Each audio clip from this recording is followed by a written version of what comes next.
Israel হবে এই বিশ্বের নেতৃস্থানীয় রাষ্ট্র, এটাতে কোনো ডাউট নাই, সে হবেই এবং অলরেডি সে হয়ে গেছে। সে প্রায় 90% সফল, আর 10% বাকি আছে। এটা খুব অল্প সময়ের মধ্যেই হয়ে যাবে। কারণ আমাদের দুর্বলতা আছে যে আমরা যে আপোষে কাদা ছোটাছুটিতে ব্যস্ত ছিলাম, আমরা হালুয়া রুটি খাচ্ছিলাম, এই সময়টুকুর মধ্যে ও প্রচন্ড শক্তিশালী হয়ে গেছে। ওই ইসরায়েল থেকেই আজকে সারা বিশ্বের পলিটিক্স নিয়ন্ত্রণ করা হচ্ছে, ব্যাংকিং সিস্টেম নিয়ন্ত্রণ করা হচ্ছে, অর্থনীতি নিয়ন্ত্রণ করা হচ্ছে, মিডিয়া নিয়ন্ত্রণ করা হচ্ছে, পত্র পত্রিকাও নিয়ন্ত্রণ করা হচ্ছে, আদর্শ নিয়ন্ত্রণ করা হচ্ছে, সংস্কৃতি নিয়ন্ত্রণ করা হচ্ছে, এবং আপনার এই যে প্রযুক্তি, অস্ত্র শস্ত্র, এগুলো সেখান থেকে নিয়ন্ত্রণ করা হচ্ছে। আর এটাই সেই রাষ্ট্র যেখান থেকে দাজ্জাল মানুষের রূপে বের হবে। এটাই সেই রাষ্ট্র। ওই জেরুজালেম থেকেই দাজ্জাল বের হবে। এই শক্তিশালী হয়ে গেল আমাদের চোখের সামনেই, কিন্তু আমরা কিছু করতে পারলাম না। এই যখন শক্তিশালী হয়ে গেছে, তখন সামনে একটা মহাযুদ্ধ লঞ্চ করবে, যেখানে 80টা দেশ পৃথিবীর একত্রিত হয়ে যাবে এবং প্রত্যেকটা দেশের আন্ডারে থাকবে 12,000 করে সৈন্য। এবং এই যুদ্ধে প্রত্যেক 100 জন সৈনিকের মধ্যে 99টা সৈনিক মারা যাবে এই যুদ্ধে। এটা হবে পারমাণবিক যুদ্ধ, আপনার সামনেই করানো আছে।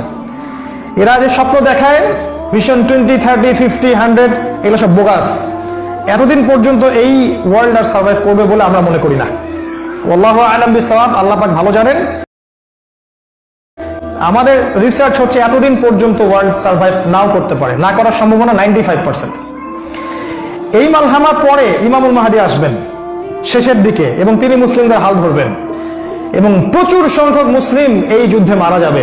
প্রচুর সংখ্যক, প্রচুর, তাদের সংখ্যা অগণিত।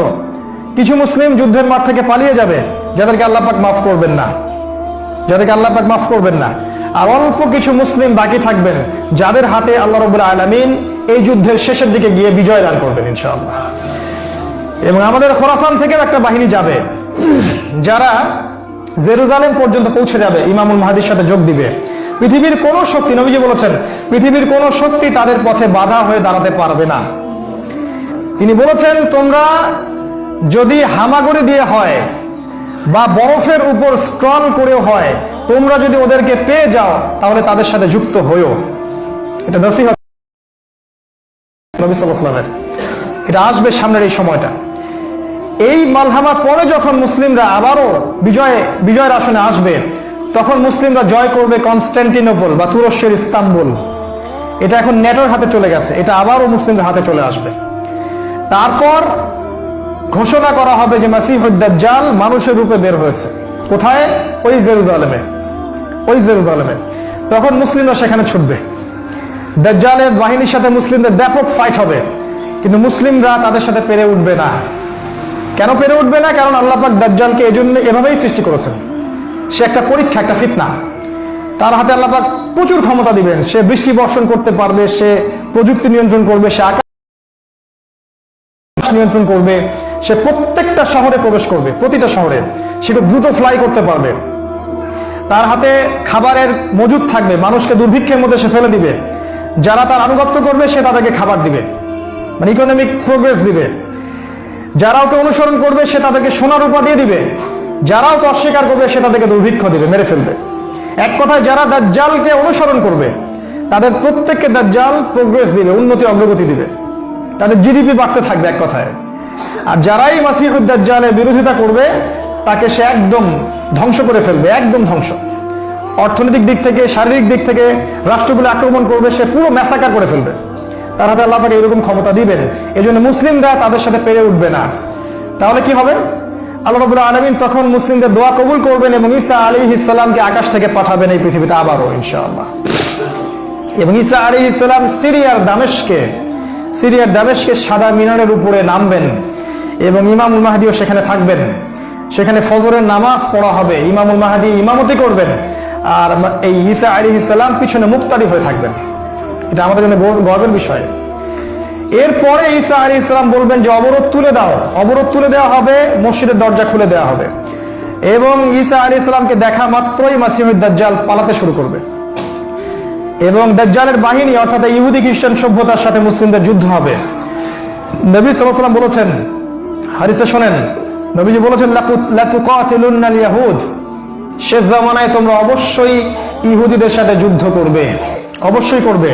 এমনকি কোনো ইহুদি যদি পাথরের পিছনে লুকায়, তখন সেই পাথর কথা বলবে, ইয়া মুসলিম ইন্না ওয়ারা আল ইয়াহুদ তাআলাউ ফাকতুলহু, হে মুসলিম, আমার পিছনে একজন ইহুদি আছে, আসো তাকে হত্যা করে যাও।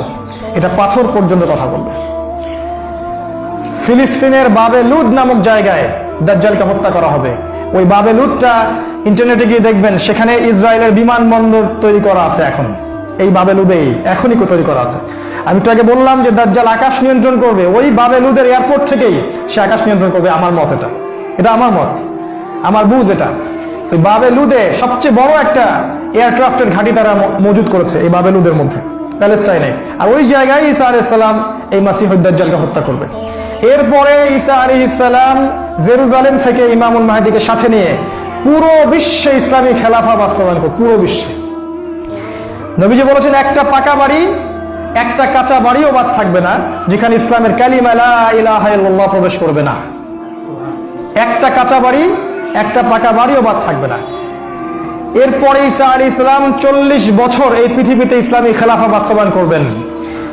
নবীজি বলেছেন, পৃথিবীতে কোনো জুলুম থাকবে না, কোন রকমের অন্যায় পাপাচার থাকবে না। বাঘে এবং হরিণে এক ঘাটে পানি খাবে, কেউ কারো প্রতি কোনো অবিচার করবে না। এক একটা ফল হবে বিশাল বিশাল, আল্লাহ পাক বরকতের দরজা সব খুলে দিবেন। প্রচুর বৃষ্টিপাত হবে, মাটি উর্বর হবে, প্রচুর সুজলা সুফলা হয়ে যাবে এই পৃথিবীটা। আবারও আগের অবস্থায় চলে আসবে পৃথিবীটা ইনশাআল্লাহ। কোনো দূষণ থাকবে না, কিচ্ছু থাকবে না ইনশাআল্লাহ। এই 40 বছর তিনি রাজত্ব করবেন, তারপর তিনি মারা যাবেন এবং তাকে দাফন করা হবে রাসূল সাল্লাল্লাহু আলাইহি ওয়াসাল্লামের কবরের পাশে।